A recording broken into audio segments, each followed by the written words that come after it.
तु पद्मनगरम त्रेता तु त्रिकंटकम द्वापार तु जनस्थानम कलौ नाशिकमच्युते. अशा या विविध युगात या नाशिकची वेगवेगळी नावं आली. त्रेता तु त्रिकंटकम असं म्हटलं तर अर्थातच इथे उल्लेख येतो तो 3 राक्षसांचा, ज्यांचा वध प्रभू श्रीरामांनी केला होता. आणि म्हणूनच प्रभू रामांची ही ओळखली गेलेली नाशिक नगरी आणि याचा हा पंचवटीचा भाग. प्रभू श्री रामचंद्र त्यांच्या वनवासाच्या काळातील काही वर्ष म्हणजे साधारण 2-2.5 वर्ष हा त्यांचा वास्तव या पंचवटीत होता. आणि म्हणूनच या नगराला प्राप्त झालेलं हे महत्त्व. अर्थातच इथे राम मंदिरं आली, वेगवेगळ्या पद्धतीने बांधलेली राम मंदिरं, वेगवेगळ्या घराण्याकडे असलेला त्यांचा संभाळ, पण मात्र या नगराला त्याची ओळख देणारी ही राम मंदिरं. अशाच या राम मंदिराच्या मालिकेतील आज आपण बघतोय ते पंचवटी येथील मुठ्यांचं श्री गोरेराम मंदिर.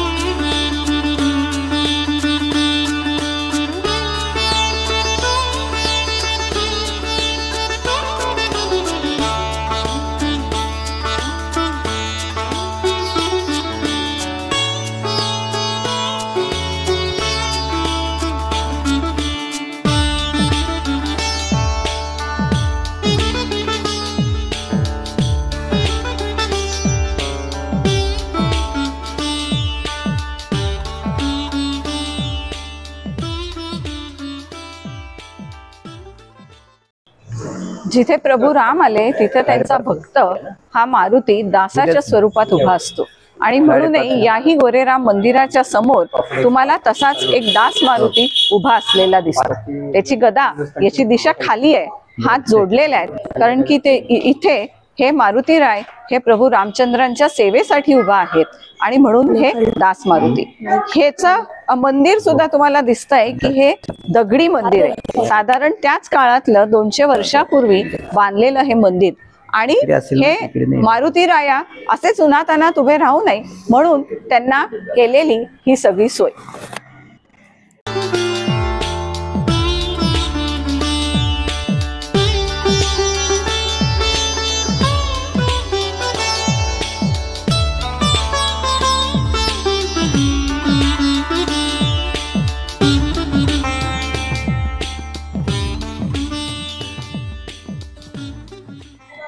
मंदिराच्याच परिसरात तुम्हाला या शिवपिंडी पण दिसतात. समोर बसलेले नंदी आणि शिवपिंडी असं सुद्धा तुम्हाला इथे दिसतंय.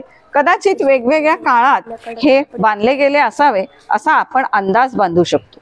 मंदिराच्या उजव्या बाजूला पादुका दिसतात.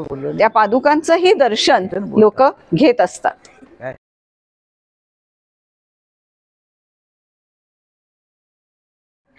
विष्णूचे आपण दशावतार म्हणतो आणि त्याच्यात प्रभू रामांचा हा एक अवतार. कूर्म अवतारात विष्णूने या पृथ्वी तलाचा सुद्धा सांभाळ केला आहे.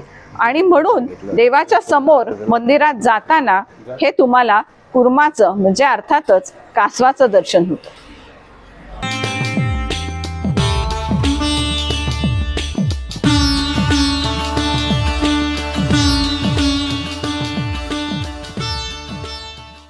देवाची द्वारी उभा क्षण भरी तेने मुक्तिचारी साधी येला असा हा प्रभू रामचंद्रांची इथे असलेली मूर्ती. आणि त्याच्या समोर उभं राहिलं की अतिशय या श्लोकाप्रमाणे येणारा हा मनातला भाव. हे जे मंदिर ज्यांचं आहे ते मुठे परिवारातील श्री मुठे आपल्या बरोबर आहेत. आपण त्यांच्याकडनं या मंदिराचा इतिहास जाणून घेणार आहोत. नमस्कार आणि प्रभू रामचंद्र की जय. जय श्रीराम. जय श्रीराम. काय सांगाल तुम्ही? पहिले तर तुमचं नाव सांगा आणि मग आपण याच्या इतिहास. माझं नाव रघुनंदन मुठे.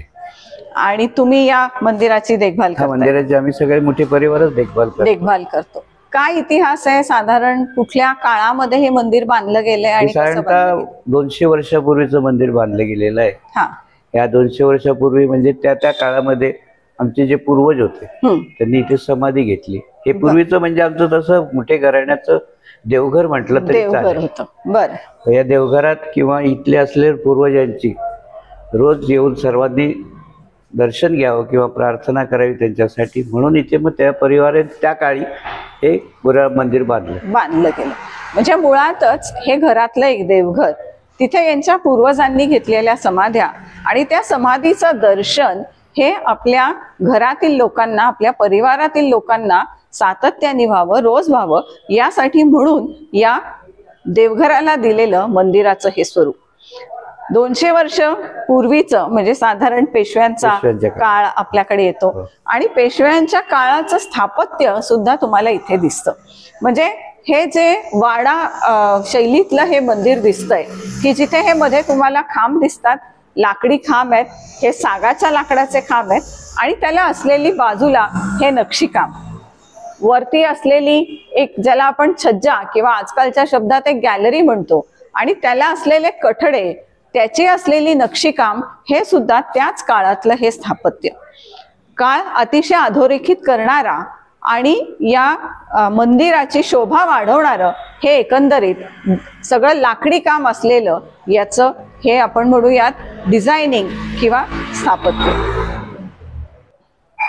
तुम्ही असं म्हणताय की 200 वर्षापूर्वी म्हणजे आपण जसं म्हटलं पेशवे काळात हे मंदिर झालेलं आहे आणि आपल्याला ही सगळं नक्षीकाम किंवा त्याची शैली हे सुद्धा तो काळ दाखवते. पण मग आता 200 वर्ष एखाद्या वास्तूची आणि त्यातूनही मंदिराची काळजी घेणं हे कसं तुम्हाला शक्य झालंय, कसं करत आलेले आहात? नाही, याची आहे तशीच रचना किंवा आहे तसंच भिंती देखील अजून तुम्ही पाहिलं तर मातीच्याच आहेत. म्हणजे त्याला कुठल्याही प्रकारचं नवीन आधुनिक रंग किंवा प्लॅस्टर वगैरे काहीच केलं नाही. फक्त रंगरंगोटी ही केली जाते आणि ही सगळे सागवानी लाकूड जे आहे याची जतन करण्यासाठी त्याला दर 2 वर्षांनी आम्ही बेलतेल किंवा त्याची संवर्धन व्हावं याच्या दृष्टीने जे केमिकल वापरले जातात असे करून त्याचं संवर्धन केलेलं आहे आणि त्याच्यामध्ये आम्ही अजून कुठल्याही प्रकारचा फेरफार नाही केला. जसं 200 वर्षापूर्वी होतं अजूनही ते तसंच ठेवले, तसंच मंदिर आहे. क्या बात आहे. जसं 200 वर्षापूर्वी होतं तसंच या कुटुंबानी जपलेलं हे मंदिर आहे. तुम्ही बघताय अतिशय लोभस असलेल्या या प्रभू राम, लक्ष्मण आणि सीता मातेच्या या मूर्ती आहेत. या संगमरवरी आहेत आणि मला वाटतं म्हणूनच गोरेराम, व्हाईट संगमरवर वापरलेलं आहे त्याच्यामुळे त्याला गोरेराम म्हटले. कारण की नाशिकमध्ये पंचवटीत काळ्या रामाचं मंदिर आहे जे काळ्या पाषाणातलं आहे आणि म्हणून मग हे मंदिर ओळखलं जावं वेगळ्या पद्धतीने. मूर्ती संगमरवरी आहेत आणि म्हणून तो राम गोरा दिसतोय, म्हणून हे मुठ्यांचं गोरेरामाचं मंदिर. 200 वर्षांचा इतिहास आपण बघतोय तर साधारण तुमच्या एक 6-7 पिढ्या होऊन गेल्या असतील. तर या मूर्ती स्थापन कोणी केल्या? गणेश रघुनाथ मुठे, तुमचे पूर्वज होते ते. आणि समाधी पण त्यांचीच आहे? हो, त्यांची. गणेश त्यांच्या स्मृतीपीठात समाधी केलेली. अच्छा. गणेश रघुनाथ मुठे यांनी या मूर्तीची स्थापना केली आणि त्यांच्या स्मृतीप्रित्यर्थ इथे त्यांची समाधी आहे असं म्हटलं जातं आणि म्हणून त्याचं दर्शन होण्यासाठीचं हे मंदिर.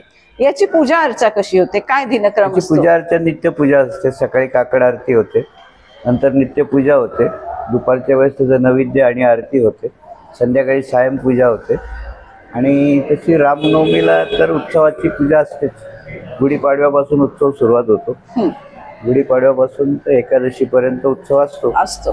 त्या काळामध्ये इथे कीर्तन, भजन, पूजन हे केलं जातं. तसं आणि रामनवमी म्हणजे गुढीपाडवा ते रामनवमी रोज शांतीपाठ वगैरे संध्याकाळी असतो. सामुदायिक आरती सगळ्यांना करता येते, त्याच्यामध्ये सगळ्यांना त्याचा लाभ घेता येतो. सगळेजण सहभागी होऊ शकतात.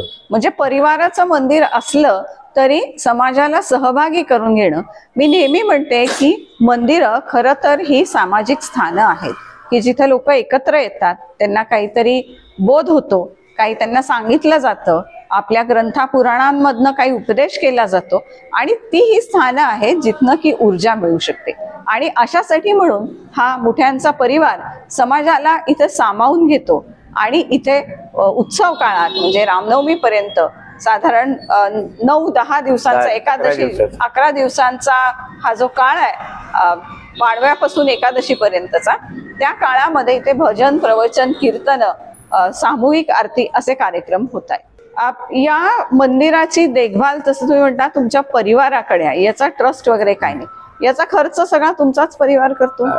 येणाऱ्या दानपेटीतूनच त्याचा खर्च केला जातो आणि जर कमी पडला तर आम्ही सगळे मोठे परिवार त्याच्यामध्ये सहभागी होऊन तो खर्च करतो. मोठे परिवाराकडे एक अशी ही पद्धत आहे की सगळ्यांना परिवारातील सेवा करता यावी म्हणून दर महिन्याला हा पूजा करण्याचा जो सेवाव्रत आहे हे बदललं जातं आणि एक एक करून सगळेजण या रामाची सेवा करतात. आपल्याकडे वारशाने काहीतरी आलेलं आहे, आपल्या घराण्याकडे रामाच्या कृपेने आलेला हा वारसा आहे आणि त्यामुळे वारशाचं जतन करणं हे त्याप्रमाणे हे कुटुंब त्या वारशाचं जतन करतंय हे महत्वाची गोष्ट आहे.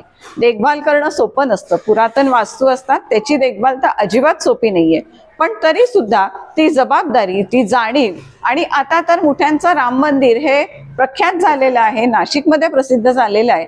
त्या अनुषंगाने इथं खूप भाविक दर्शनासाठी येत असतात, तर त्याच्यामुळे त्याची देखभाल होणं खूप गरजेचं असल्याने हा परिवार सगळा त्याची देखभाल करतोय. जसं इथं रामाचं मंदिर आहे तसंच इथं विष्णू मंदिर सुद्धा श्री सत्यनारायण भगवान यांचं मंदिर सुद्धा आहे. पूर्वीच्या वाडा मंदिर शैलीमध्ये तुम्हाला हे दिसत असतं की जिथं मूळ मूर्ती आहे बाजूला विष्णूची मूर्ती, म्हणजे रामाची मूर्ती असली की बाजूला विष्णूची मूर्ती आहे, कारण की शेवटी तो विष्णूचाच अवतार आहे असं म्हणून ही विष्णूची मूर्ती सुद्धा तुम्हाला छानशी इथे दिसते. हे जे श्री विष्णू भगवानचं मंदिर आहे त्याच्या समोर तुम्हाला दिसतंय हे कारंज. त्या काळी सुशोभीकरण कसं करायचं मंदिरांचं तर त्याचा हा नमुना. मुख्य राम मूर्तीच्या समोर सुद्धा एक कारंज आहे, पण आता दोन्ही कारंजे हे कार्यान्वित नाही आहेत, पण तरी सुद्धा ते दगडी त्याचं रचना आणि तिथे असलेला पाईप हा सुद्धा तुम्हाला दिसतोय. त्याच्यामुळे त्या काळचा हे विचार की सुशोभीकरण मंदिरांचं करताना ते जास्तीत जास्त नैसर्गिक असावं, त्याला कुठलाही अपाय होऊ नये या सगळ्याची काळजी घेत केलेला हा एक रचना.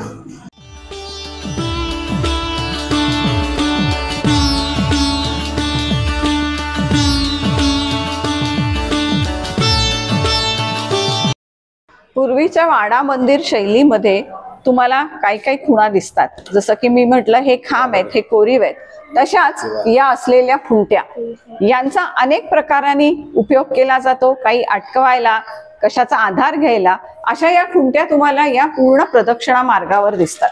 प्रदक्षिणा मार्गावर या मोठ्या असलेल्या खिडक्या सुद्धा दिसतात की जेणेकरून या मंदिराला हवा उजेड हा पुरेसा यावा. इथे कुठल्याही प्रकारचं कोंदट वातावरण नको, कारण की गर्दी बरीच होत असते. रामनवमीला उत्सव काळात रोज सुद्धा गर्दी होत असते, त्याच्यामुळे हवा खेळती राहावी आणि हा विचार 200 वर्ष जुना. तर त्यामुळे हे स्थापत्याकडे जर का बारकाईने आपण लक्ष दिलं तर आपल्याला दिसतंय की भरपूर उजेड, खेळती हवा आणि खुंट्या, कोनाडे असं असलेलं याचं स्थापत्य कला.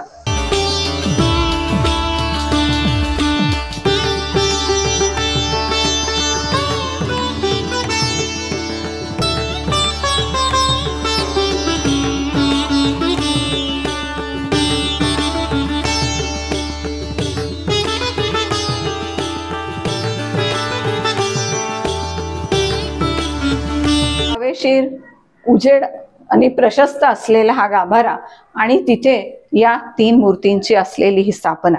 देवापुढे एक शिवलिंग आहे आणि अर्थात शिवलिंगापुढे असलेला हा महादेव. कोपऱ्यात तुम्हाला या मूर्ती दिसतायत पितळेच्या, त्या भोग मूर्ती. देवाला अभिषेक, पूजा अर्चा ही या भोग मूर्तींवर होत असते. आणि हे देवघर आहे, घरातलं देवघर आहे, म्हणून तुम्हाला इथे अन्नपूर्णा, गणपती, विठ्ठल रखुमाई अशा पण मूर्ती या छोट्या छोट्या दिसतात. हे सगळं कुटुंब जे आहे हे याचं देखभाल करतंय आणि सेवा करतीये. जसं मी मगाशी म्हटलं वारसा जपतीये, म्हणून खूप खूप धन्यवाद की नाशिकचा वारसा तुम्ही सगळेजण जपताय, तुमचं कुटुंब जपताय. आणि जय सियाराम. जय श्रीराम. एक छानशी घटना आम्हाला कळली आहे की रघुनंदन मुठे जे आहेत यांचा जन्म रामनवमीचाच झालेला आहे आणि त्यामुळे त्यांचं बारसं सुद्धा देवासमोरच झालं आणि अर्थातच नाव रघुनंदन ठेवलं गेलं.